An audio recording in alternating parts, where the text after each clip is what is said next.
Lydia is going to talk to us today about storing engagements with vegetal intelligences, insight from children's literature. And Lydia has had a varied research career. Her research interests focus on how narrative engagement fosters thoughtful and critical thinking. And she's examined this theme in relation to L2 reading, Holocaust studies, sexuality, and most recently, understanding plant intelligence.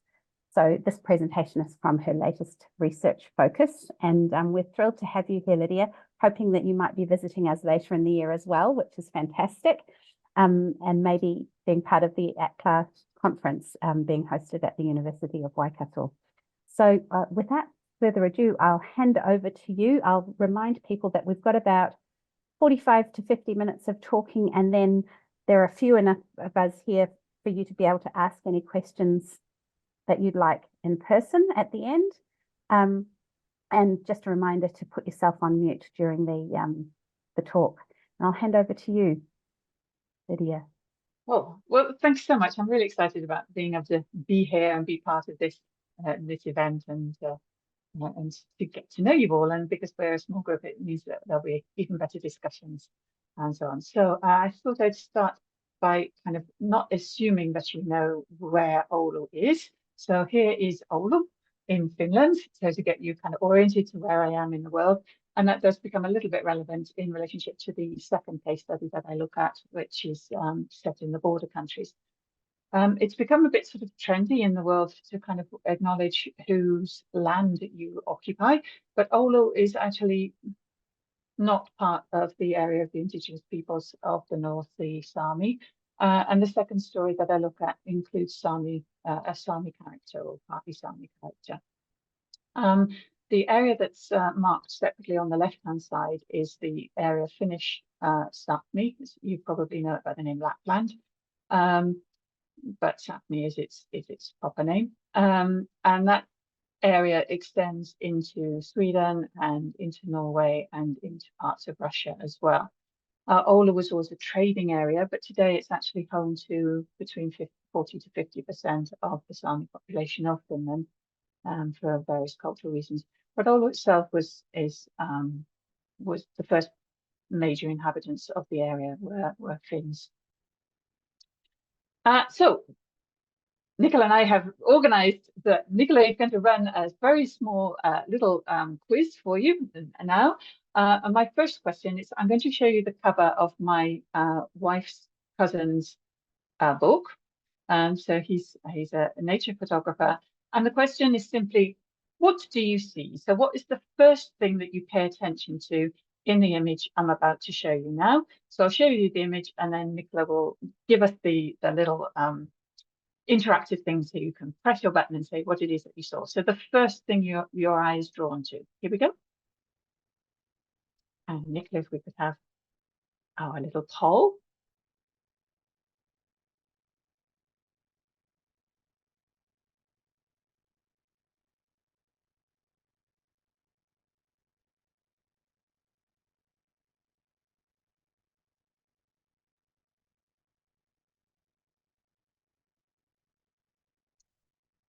And there we go.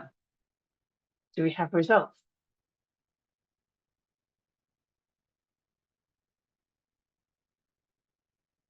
There we go.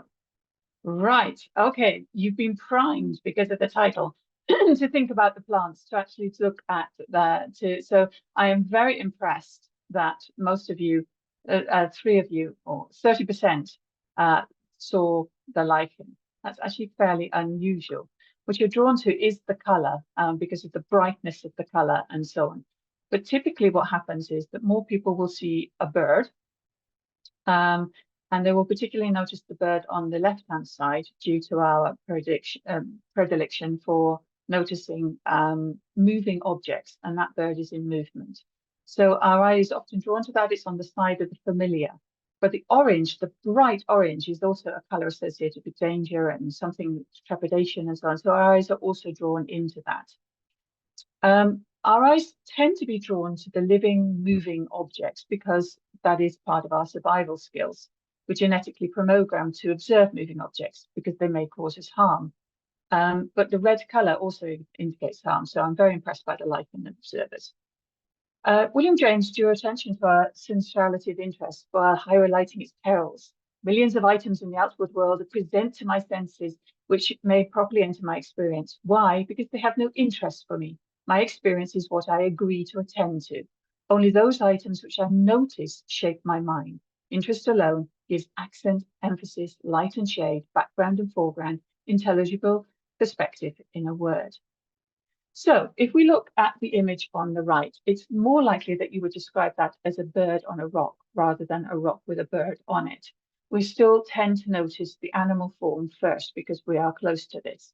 We tend not to, we would say a bird on a rock rather than a bird on lichen would be much more likely to say that. And this is what we call, or has been called by Wondersley and Schlussler, plant blindness. And it refers to this tendency to overlook plants, to fail to recognize that they're living beings, and simply to regard them as a backdrop for animal life. But the term is problematic because of its ableism and the way that it conflates a lack of awareness with a lack of visual acuity. So a scholar by Catherine Parsley, who is herself visually impaired, she has proposed the term plant awareness disparatory to try and capture the same idea that the problem lies in perception and attention. I'm not entirely comfortable with this term yet. Sometimes it doesn't seem to capture what I want. Disparity, who is the disparity? It kind of assumes that they're plants' awareness of us and so on. So I'm going to try and use it, but if I go wrong, forgive me. This selective attention has led us to overlook the forms of intelligent behavior on the plant. In relation to the vegetal world, this perspective has allowed humans to view plants as passive in their relationship to humans and to overlook the way that they act upon us. It also enables us to ignore how dependent we are on the vegetal world for generating a livable planet. Now, lichen is not a plant, although it is vegetal. It's one of the oldest forms of vegetation on the planet. It produces acids that break down the rock that form the first vestiges of soil. Along with mosses, these are two of the oldest types of vegetal matter on the planet, and they still dominate the landscape of the European Arctic where I live. However, this particular lichen-covered rock is partly formed by human intervention. Hannah spent years spreading the lichen spores using a mixture of sour milk and lichen spores so that the whole rock would appear in this lovely orange colour that matches the colouring of the Siberian jay. The shot looks natural, even though it's actually as though it belonged outside the human-centred Anthropocene world, as though we had no control in that.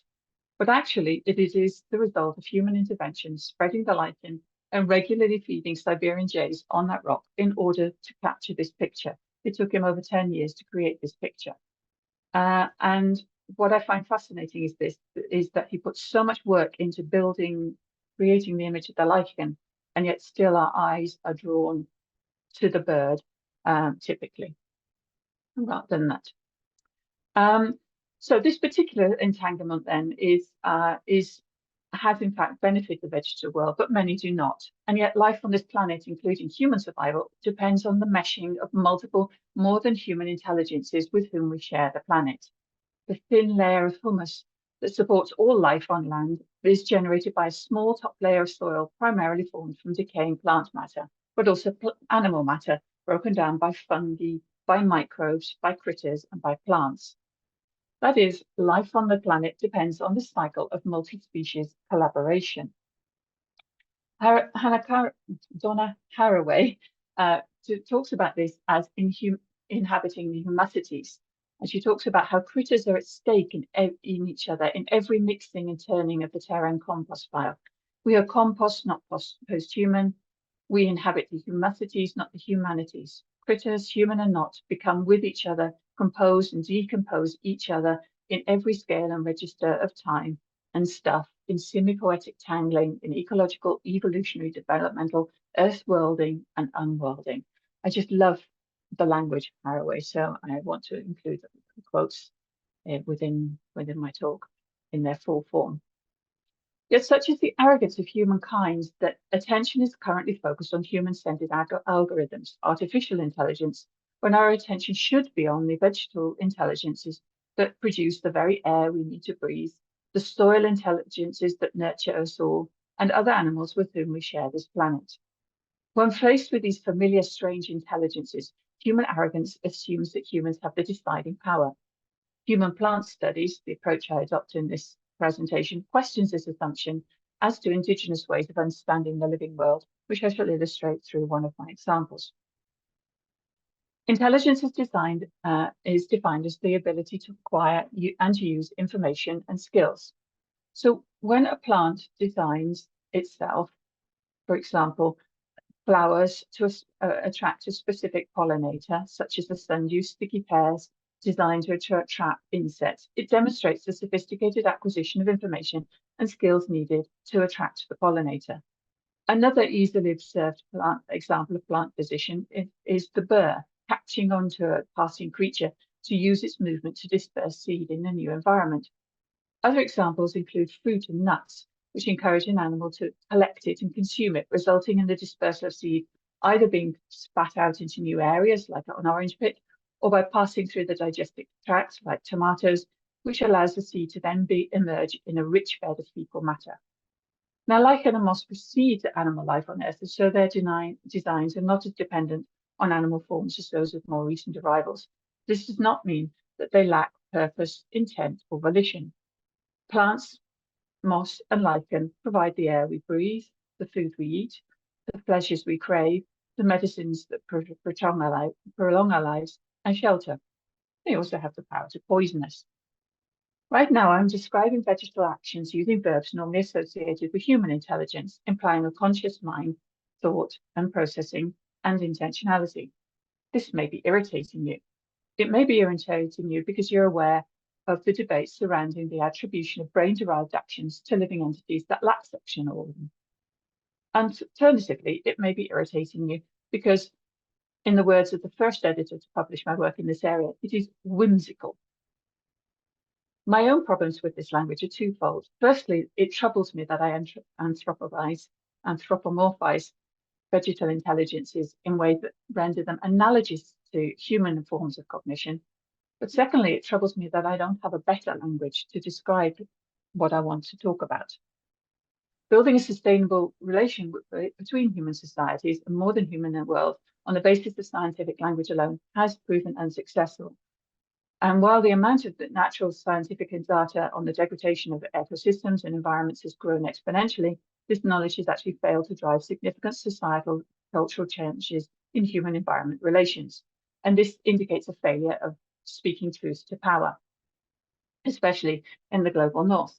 For leading social science and humanities theorists, the human imprint on planetary life, now often discussed in relationship to the concept of the Anthropocene, indicates that knowledge-making frameworks which depend on the division between humanity and nature are no longer adequate, and we need new approaches to knowledge-making which would express this codependence and co-entanglement of human and more than human agencies. What is needed are radically new conceptions of more than human intelligences expressed in forms that are meaningful and applicable to humans in their daily lives. Educational policy documents such as the Future of Education Skills by OECD and the UNESCO emphasize the creative layers such as curiosity, wonder, creativity, and imagination to supplement traditional skills like reading and numeracy. And here I argue that we need those creative layers alongside the natural scientific knowledges in order to engage with more than human intelligences. We need to turn this knowledge gained from thought experiments into communal knowledge, and for this I draw on storying and restoriation as tools for sense making. Donna Haraway's idea about storytelling is also her method. She describes it as having the capacity to evoke an ethics of care. Each time a story helps me remember what I thought I knew, or helps me to new knowledge, a muscle critical for caring about flourishing gets some aerobic exercise. Such exercises enhances collective thinking and movement into complexity. So in this presentation, I am interested in the stories from 3 books and how they promote the capacity for empathetic care. But it wasn't a typo. I am uninterested in whether children would be able to understand this. I'm interested in the more thought experiments to understand what it might be to think in this particular way.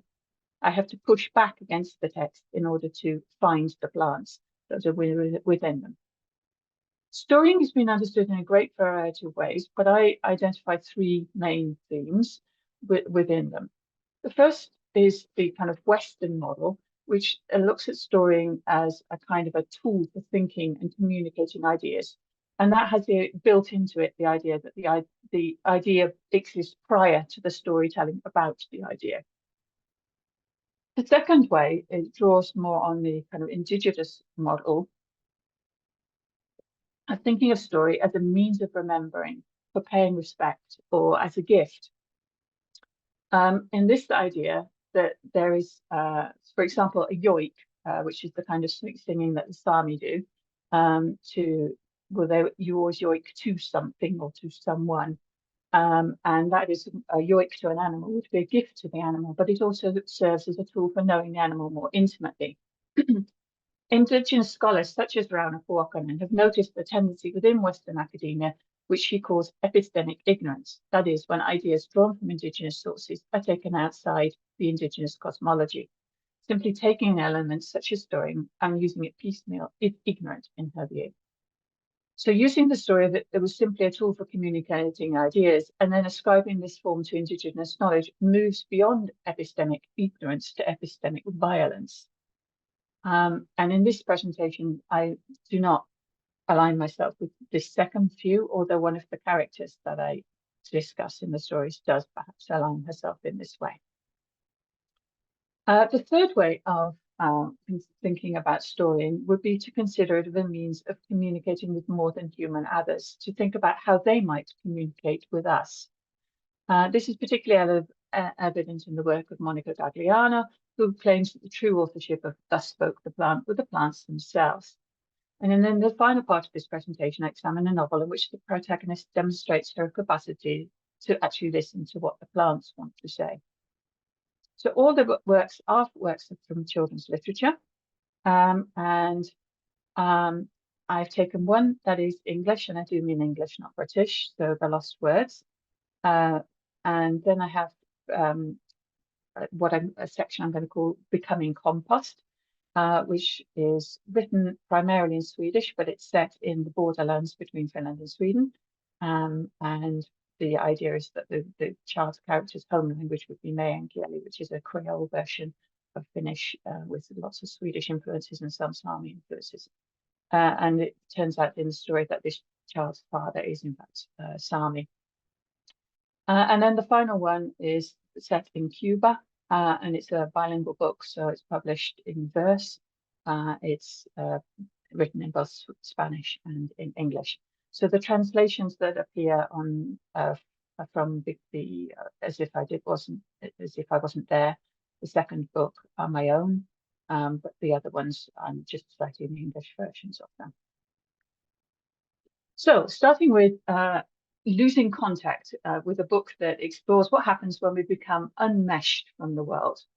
So Robert Macfarlane and Jackie Morris's Lost Words derived from a problem that emerged when the school dictionary was revised.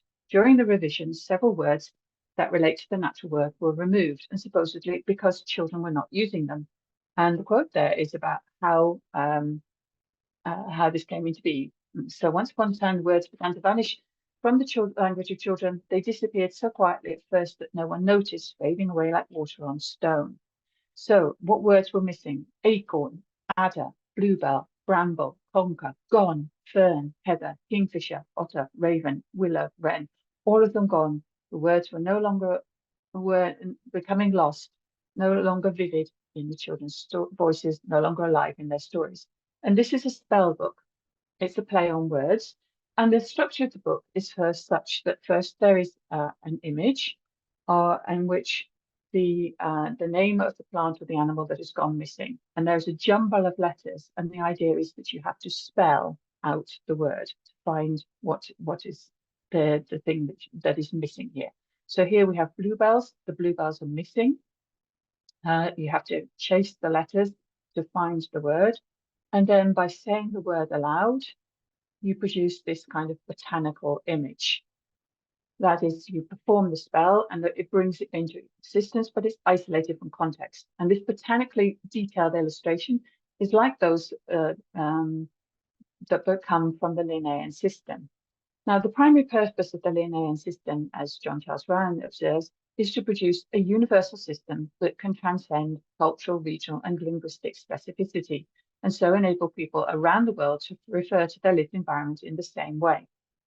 Now, the categories of the Linnaean system are generated solely on the basis of the plant's appearance and their means of reproduction, without reference to the physical environment in which they grow. So it's deliberately context independent, and it's also a hierarchical system. It begins with the three kingdoms: animal, vegetable, mineral, which are then divided into the genera and then down to species. Now, it's worth noting that Linnaeus' system has also divided humans into 4 species, and that has been completely blown apart. And yet we still accept the Linnaean system is also being blown apart in his relationship to his descriptions of the mineral world. But for plants, it still seems to hold and underpins our everyday thinking about plants. Ryan questions the taxonomy and the reduction by dissecting living beer body into its constituent parts. He also shows that before Linnaeus' taxonomy, knowledge of plants was intimately connected with the human body through herbal medicine. And he talks about Nicholas Culpeper's The Complete Herbal, which was first published in 1653, which encourages readers to apply a range of senses, so touch and smell and taste, as well as sight, to determine which plants are likely to prove most effective when developing medicinal compounds and poultices and elixirs. So even at the time when Linnaeus' work was first published, it was questioned by the Swiss naturalist Albert von Haller, who argued for the role of geography in understanding flora and temporal changes, as these are absolutely central. So this is a somewhat problematic image in many ways, that it's a kind of biological one. But then by reading aloud a poem, so it's by spelling, it is appeared, but look what actually happens. The whole bluebell is lost. It's no longer an individual flower. It's not even a plant anymore. It's just a color backdrop for a plant. Now, to me, this is an example of loss. This is plant blindness or plant awareness disparity, that we are now focused on the bird, not on the flower itself. The text that accompanies this image, sorry, and this isn't, sorry, and just to show that this isn't a one-off. So you see that conker, dandelion, bramble, they still look like the actual plant itself. Heather looks less like the plant itself, but in all cases, what is foregrounded is the image of the animal. This loss of intervention is mostly up. So the text that accompanies them takes the form of acrostics. And I'm not even going to read that aloud because I just think it's so terrible. Again, the idea is the readers will seek out the words, spelling, making spells. It's a very clever marketing device for a school system that insists that children produce poetry without really caring about the quality of that poetry. To date, analysis of this book and its sequel, The Lost Spells, focused on the idea of reconjuring the words that have been removed from the dictionary because they were not deemed important to know, and the beauty of the illustrations. And it is a really beautiful book that I can't really get across that in this PowerPoint, but it's got gold, shining imagery. It's extraordinarily beautiful. But as you see from this truly atrocious poem about the bluebells, it's actually the poetry is pretty terrible, but it's very hard to get away from the beautiful idea behind this text. In a study subtitled Skillful Sensing, Catherine Olver notes the importance of being able to sense one's surroundings for understanding climate crisis. She notes that the effects may be easy to perceive when you're running from a forest fire or caught by flooding, but harder to perceive in the slow sensing of the everyday. She notes how if we cannot recognize a particular bird song, we will not notice its absence. If we do not know when a tree normally blooms, we will not notice then it's blooming early as a result of global warming. Quite simply, if we're not able to sense the slow impact of the Anthropocene, we will not change our behaviours. Losing the vocabulary to describe the living world is symptomatic of this inability to pay attention to the world around us. And if we cannot describe the living world, then we will not pay it due attention. Nevertheless, this very logocentric, human-centric way of viewing the world is deeply problematic. The literal imposition of the language onto the environment, as plants are replaced by alphabetic symbols, resonates with the human-centeredness of Adam naming every living creature. Language helps us pay due attention, but repeatedly sends us back into the world where humankind is in the center, as though we were normal, not just common. And the acrostic poetry is, let's just go with, problematic. But what about the undeniable beauty of this book? The images are national romantic, and the book does not travel well. In a forthcoming article by Erin Spring and her colleagues, they discuss how poorly the lost words fit with their Canadian and Blackfoot context, in no small part due to the history of colonisation. I agree, but actually I find the context specificity of the book one of its strengths, as it really draws a light on the context specificity of where plants can flourish. This particular bluebell is the English bluebell. It doesn't live well even in Scotland or Wales. I do take issue with the beauty of the book. My problem with the beauty of the book is its habit of always favouring beautiful plants, useful plants, and cute, fluffy, furry animals with eyes that resemble humans at the expense of what Donna Haraway calls the ongoing, snaky, unheroic, tentacular, dreadful ones. Earthworms, ants, termites, and dung beetles all have vital roles to play in generating fertile soils, but human attention is drawn to companion species which typically have eyes, enjoy grooming, or animals that serve a function, such as providing transport and/or food. And there is a long tradition of anthropomorphizing these cute animals and interpreting their intelligent behaviors in human terms. But humans might survive the extinction of chaffinches, but will not survive the loss of pollinating wasps and flies, earth-breaking worms and beetles, and others who provide us with the composted matter vital to sustaining the soil. So to sum up, if we understand relations with plants with the way envisaged in the lost words, we will continue down the same destructive road we're on. Naming a bluebell will not promote an ethics of care if that perception is then reduced to a colour backdrop of the beautiful barn owl. Focusing on the human language, human aesthetics, human power relations is simply more of the same. So my next case study moves then to the border areas. It is available as a film with English subtitles, so you can see it, but many of the things that I'm talking about won't actually appear in the film. I'm taking out one part of the story and exaggerating it because that's how I look at that. That's my method for refinding plants. It is actually about a school policy where children were forced to study in Swedish and were punished for not doing so. And the main drive of the narrative is actually to talk about this young girl whose father has just died, and her difficulties in school where she has to operate in Swedish, although her home language is meänkieli, and she also has problems with the food, and this reflects a very real situation. So it's a fairly old book, but it's one that's very important because it is part of the compulsory, learning about this historical event is compulsory in Swedish schools, but there are very few materials available.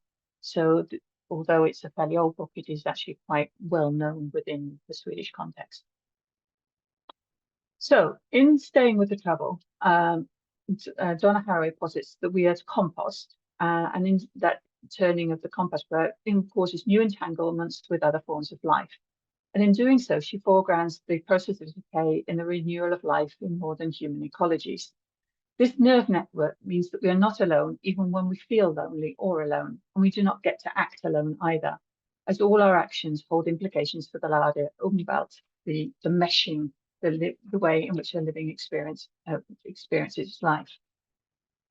Envisaging ourselves as compost demands a recognition that we are all critters heading towards death, and that now is the moment to consider what kind of ancestor we wish to become. At the same time, Haraway suggests it behoves us to consider our lives in the thick presence as a meshing with other life forms, including earthworms, microbes, and fungi. And she talks about how this helps us to, this meshing helps us to live and die well. And living and dying well is one of the kind of themes of that particular work that she's talking about. Sorry, I've got out of my notes. Right, so Someone so as though I wasn't there. It's invisible, Eleanor is the way that it's been translated into English. The original is as though I wasn't there.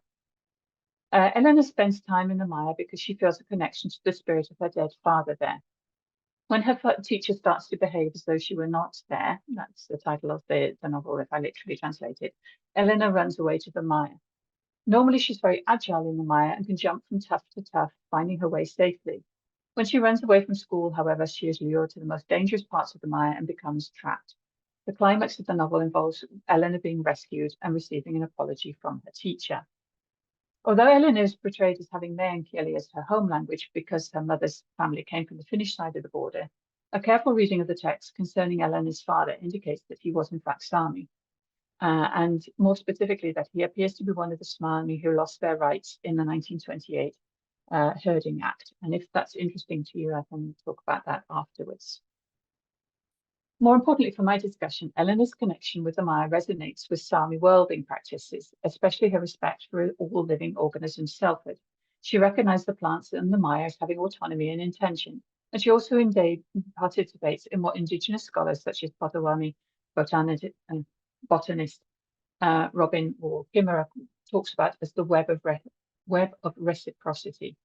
Sami scholar Rauno Kuokkanen explains that in order to maintain a balance of the socio-cosmic order, gifts of the land must be actively acknowledged through practices, acts, and ceremonies which express gratitude and which recognize that the land is a living being that cannot be endlessly exploited.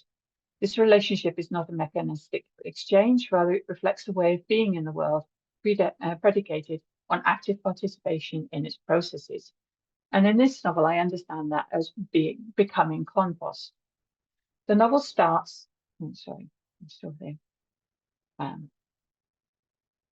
The novel starts with Eleanor creeping towards the mire as quietly as she can. It wasn't as easy today as it had been. The frost had made the grass stiff and it rustled gently. It was important not to frighten the invisible ones away. The invisible ones are part of the Sami mythology. They live in the Saiva, in the spirit world. In Sami worlding, there is a constant meshing between the worlds. Sometimes, for example, in the Northern Lights, the boundaries between the worlds are more permeable. For Eleanor, the mire forms a place where the boundaries are interpenetrated. And so she comes to the mire to deal with her bereavement. She feels the presence of her father's spirit there. But in addition, she also senses the presence of a cow that wandered into the mire and never returned, moving waters, and several plants, including a birch and a fern who have personal names. She also renames herself in the mire. So mires are formed when a wet area such as shallow lakes are formed from melting snow or glaciers and become filled with plants, most commonly sphagnum mosses, which Kimmer explains create their own ecosystem. There is no ecosystem on Earth where mosses attain more prominence than in the sphagnum bulb. There is more living carbon in the sphagnum moss than in any other single genus of the plant on the planet. In terrestrial habitats, mosses have been overshadowed by the vascular plants and assume relatively minor roles, but in bulbs, they are supreme. Sphagnum and peat mosses not only flourish in bulbs, they create them. Now, the Sami understand all lands, including rock formations, as living, but it takes an act of willful ignorance, a form of plant awareness disparity, for anyone not to recognize the mires as living. In death, the moss is decomposed to form peat, which then provides the habitats needed for the vascular plants. Although acidic peat is slightly less acidic than the mire itself and can support shrubs and plants. However, the level of acidity deters many larger plants from making use of the environment. Kimmer also explains how the sphagnum leaves the soil saturated. The roots of the larger trees require air and need soil that has space for air between the particles. And so by filling those spaces with water, the moss prevents large trees from taking root, and the mire remains open and sunny, allowing the living cells to photosynthesize. The small trees that do grow there, some kinds of birch and pine, occasionally willow, remain stunted in comparison with the trees that growing in more aerated soil with a more neutral pH. As these stunted trees decay, they too are absorbed into the peat. However, the leaf mold that they produce from these deciduous trees will gradually aerate the soil, making it possible for forests to emerge. Trees growing in the mire are thus contribute to the web of reciprocity, being good ancestors to the larger trees that will follow. Eleanor's participation in the web of reciprocity results in actions that directly nurture the mire. By living as compost, she does not just take from the living, breathing land mire, she also gives. On her journey to the mire at the beginning of the story, she looks at the leaves that are lying on the ground. She picked up a large golden leaf and carried it with her. She looked at the sensitive nurse. Leaves are more beautiful than people, she thought. It was perfect, well formed. The leaf would have a home in the mire. Perhaps it would yearn for its own tree, but it had already fallen to the ground. It would never return to its own branch. But on the mire it would be, become one with the mire, rest under the blanket of snow or winter, become one with the soil, merge. This idea of becoming one with the mire, resting under the blanket of snow, merging, she'll put it next to the papa place, his spirit would rejoice. So she brings the leaf, which will then produce leaf mold, which will then create the kind of environment where a tree can grow. So the description of the leaf positions it as compost, to being part of the lived world of the tree, but now its purpose is to become a future ancestor. The living and dead are not separate, but rather parts of an assemblage associated with that place. Eleanor's bringing the gift of food to the mire. She brings it to the papa place, the place where she feels the strongest connection to her father's spirit. She then engages in a narrative in which she acknowledges the presence of evil lure and various other kind of living creatures within the mire. She also brings gifts of little twigs. So she weaves a little mat of twigs and puts it over an ant's nest. In Eleanor's mild world, Eleanor's action in the scene involved providing vegetal matter that feeds the compost in the form of the leaf and twigs and weaving the small mat of twigs, which she then places over the ant hole. The twig weaving is intended to help the cow's spirit escape while its body still feeds the mire. Now, this kind of construction would obviously not actually prevent ants from moving, but it does suggest that she regards the ants as moving between the lands of the dead and the lands of the living, between the spirit world and the world in which she lives as a becoming ancestors. Ants would be unlikely to welcome the structure, but they might recycle the matter to produce their own architecture.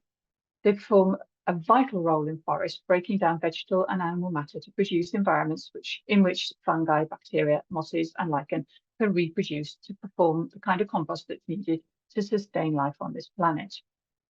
But from this, we can determine it makes biologically no sense to think that there would actually be an anthill in the middle of a bog, because ants don't like to be in wet places like that.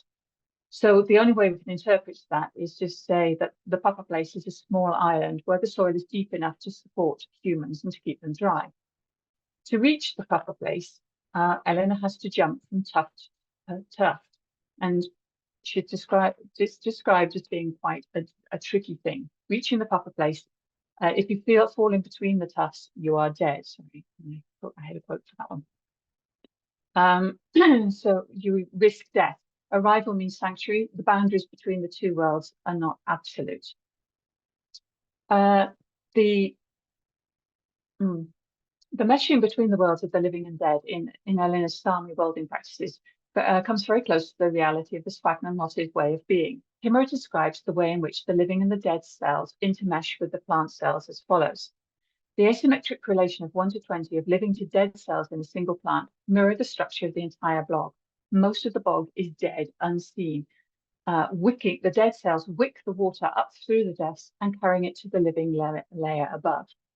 The density of the plants growing in a mire is such that they form a highly effective carbon sinks and are thus essential for addressing the climate crisis and promoting human chances of survival. The lack of human reciprocity in this relationship is startling. The only time other people come to the marsh is when to pick cloudberries. Now, cloudberries, as this image shows you at the bottom, they don't grow in many parts of the world, so they're a bit like a raspberry in the sense that you consume the They contain seeds that pass through the digestive tract so that visitors might be considered becoming compost. However, unlike the other animals who eat the berries, humans are unlikely to leave the seeds in a place that will actually be an advantage to the plant. Navigating in this environment requires a person to distinguish where the spongy mat of living mosses is strong enough to bear their weight and the weaker areas that will cause the person to sink. The decaying process is such that the spongy masses may extend down for very many meters, and stepping off the peat into the living mosses is like stepping off a raft into the water. And just as you can't push down on the water to lift yourself up, you can't push down on a mire to lift oneself. Kicking your legs is likely to cause you to sink. Instead, you need to almost swim over the surface. Now, in real life, the edges between the areas that are strong enough to hold human weight and the areas where you are likely to sink, you'll get a boot full of water first. But in literature, the edges are dramatic. The literary life and death struggle for survival suggests that the collective thinking about mires and mosses is that they are in fact life-threatening, which is quite contrary to they are likely to save our lives. Eleanor's close connection to the spirit of her father prevents her from living well in the thick presence. She cuts herself off from the world of the living humans, reorganizing her routines and her psychic space to come into closer contact with the vegetal world. And in this way, she lives her life as compost. However, it does entail certain risks. In the main narrative, when Ellen is treated as though she doesn't exist by her teacher, she runs away to the mire and doesn't pay attention, and so she falls in. She's rescued by her teacher, and in the book, it's actually her teacher's wife, who's out picking mushrooms, which again makes no biological sense, but whatever. But if we think about what this means in terms of nutrients for the plants, if we look at this from a plant perspective, Eleanor falling into the thing, she is there to provide soil. But what kind of soil? Not soil for the mosses of the mouse, but rather for the pop-up place to create that kind of soil, thick soil that is needed for the vascular plants. So understanding the sphagnum moss's incorporation of dead matter into living matter is directly analogous to the Sami understandings of the meshing of the worlds of the living and the dead is one way of thinking about the moss. In the story context, this acting on this belief actually endangers Eleanor's life. However, as a speculative activity, it opens up a new way of engaging with vegetal intelligences. By storing with plants and with her ancestors, Eleanor addresses her bereavement and regains a sense of selfhood that has been questioned by her teacher. And up until the point in which she offers herself as food for the mire to feed on, the relationship is nurturing and reciprocal. And in the final example, I'm going to jump over that. That I'm going to take is from Cuba. And this was the one that was considered to be too whimsical for words by the first person. So this is a verse poem, as I say, it's published simultaneously in Spanish and English, and it's set in Cuba, and it tells the story of the 3 key wars towards independence, and ends with the raising of the American flag and the sad recognition that they've kind of fought so hard to get rid of the Spanish that they've now been taken over by the Americans. The story is about several characters, and what I want to suggest in this one is that the native flora and fauna and even the mineral world, as portrayed in Ingles' poetry, play an active role in determining who can lay claim to Cuban nativity. Now, as an island, nobody has ever questioned its borders, but who is Cuban is a question of timing, in the sense that the indigenous people, the Arawak, were all killed by either by force or by smallpox. Marotenco uses the historical figures of Rosario Castellanos, known as Rosa la Bella Mesa, who's here in the bottom left, and her husband, Jose Francisco Varona, as her primary vantage points to express this intimate connection between Cuban peoples and their island home. Rosa is committed to healing. Her treatment centers are referred to as green hospitals, and her herbal cures as green medicine. And the epilogue informs us that these are still common in Cuba today. She also treats her enemies as well as her people, and some of those whom she treats treats, changed sides. Others, most notably Lieutenant Death, continue to hunt her even after she has saved his life.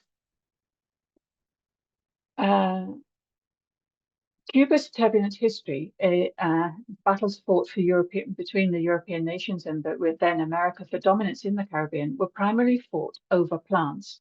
The desire for plants such as ginger, sugarcane, indigo, sweet potato, cassava, tobacco, and cotton, all of which were indigenous to the region, was the root cause, pun intended, for the wars fought in the Caribbean basin from the arrival of Columbus onwards. Indeed, I would suggest it's no exaggeration to say that the slave trade itself was established in order to provide plants with the care they needed in order to produce their desired beauty. Humans have literally been willing to enslave one another for their desire for plants.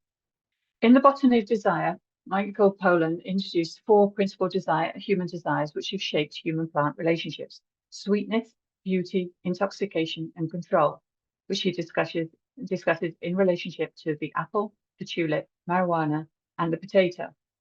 Now, the same desires underlie each of the Caribbean crops that the Europeans wanted to colonize.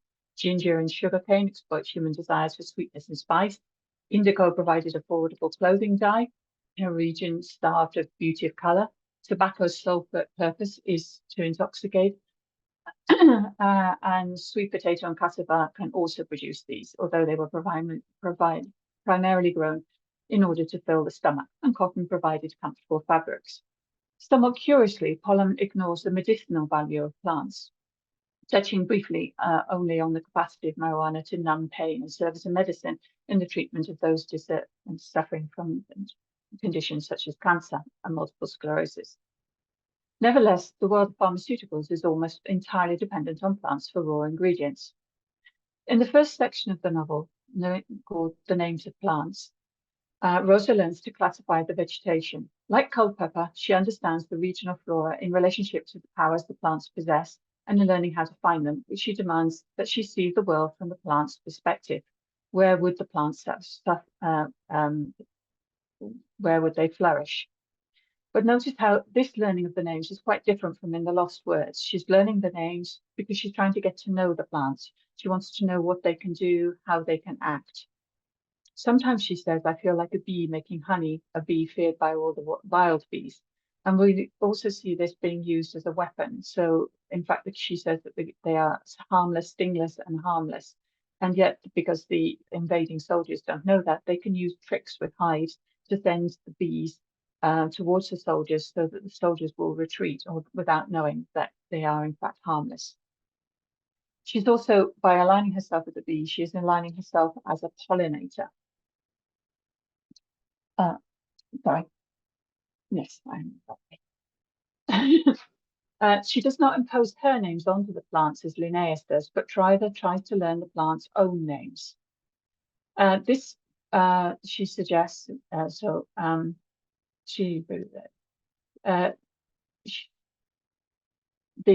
soldiers fear her magic powers because, like an alchemist, she develops medicines from her surroundings. She is not consistently successful and must learn to know the healing flowers of each plant separately.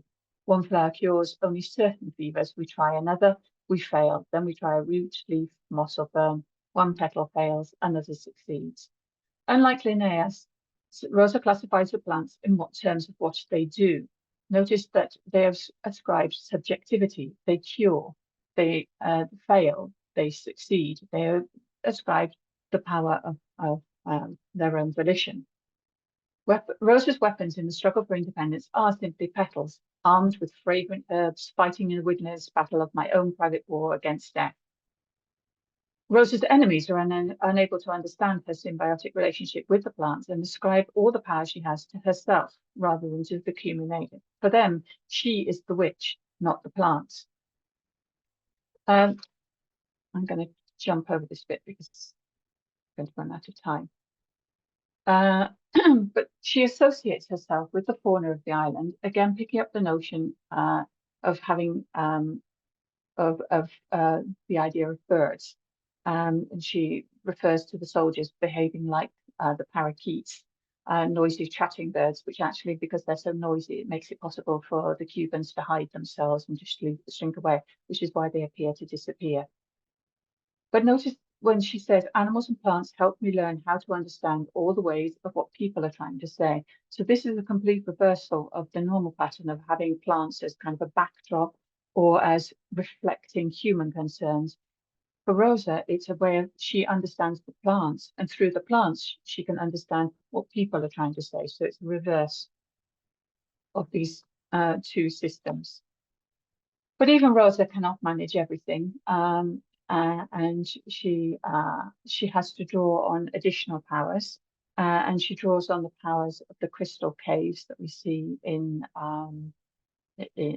Cuba and today big tourist attractions. So she draws on the crystal powers.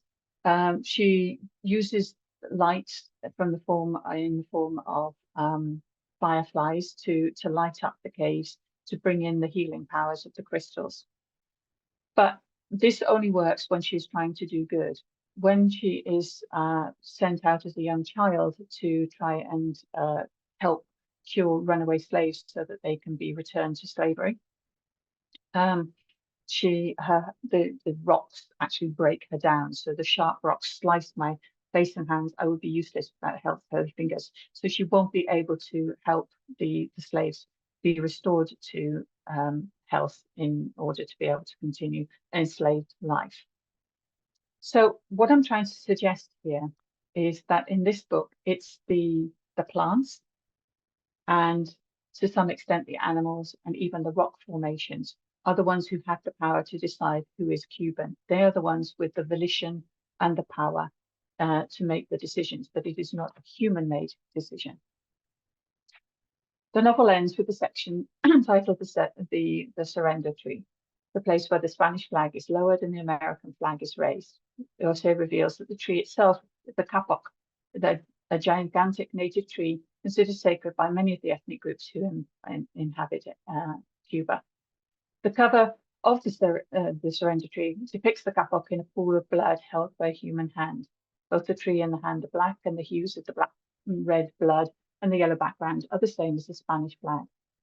The battles fought over the vegetable products such as tobacco, indigo, coffee, and even the kapok itself, as its fibers are used to produce filling for mattresses, upholstery, teddy bears, and cushions, will outlast human lives. So to bring that together, I've presented three kind of case studies. The one in Losing Contact, where simply imposing human order onto the environment continues the downward spiral. It's a form of greenwashing. It doesn't take us anywhere. And then I've introduced this idea of becoming compost, the idea that we need to live within the web of reciprocity, that we need to be good ancestors, but there's also a warning there of a loss of self. And then in the final one, I've suggested that maybe we could think about what does it mean to be native, or what does it need to be to belong to an area, and how actually the plants themselves might have the volition to be able to decide that for us. And then also that these learning to understand these intelligence will provide us with the well-being that we need for our survival. That is where I was going to end my presentation.